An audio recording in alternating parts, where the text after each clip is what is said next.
10 जून 2024च्या शासन निर्णयाप्रमाणे माझ्या मतदारसंघातले 227 किलोमीटर रस्ते मातोश्री पानंद रस्ता दुरुस्ती योजनेमधनं मंजूर झाले।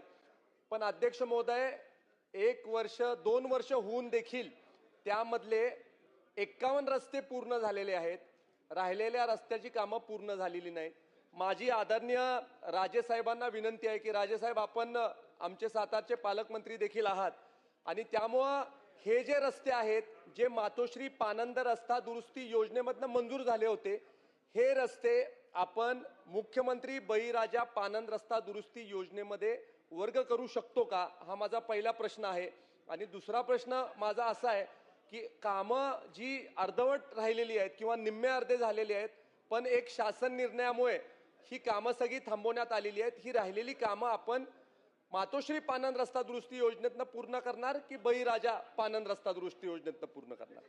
सन्माननीय अध्यक्ष महोदय, सन्माननीय सदस्य डॉक्टर अतुल बाबा भोसलेंनी जो प्रश्न उपस्थित केलेला आहे की पूर्वीची जी आपण EGS मधनं घेतलेली पानंद रस्त्यांची योजना होती, त्यातले काही रस्ते सुरू झाले, काही कामांमुळे ते थोडे झाले आणि थोडे अर्धवट राहिले।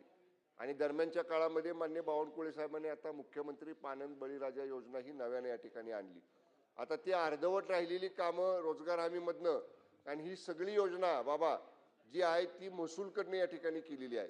तरी सुद्धा माननीय महसूल मंत्री महोदयांच्या बरोबर या ठिकाणी चर्चा केली जाईल, त्यांची आणि रोजगार हमी विभागाची एक संयुक्त बैठक घेतली जाईल आणि अशी अपूर्ण कामं ही मुख्यमंत्री बळीराजा पानंद योजनेमध्ये घेण्यासाठी संयुक्त बैठक घेऊन त्याच्यावरनं निश्चितपणे योग्य विचार केला जाईल।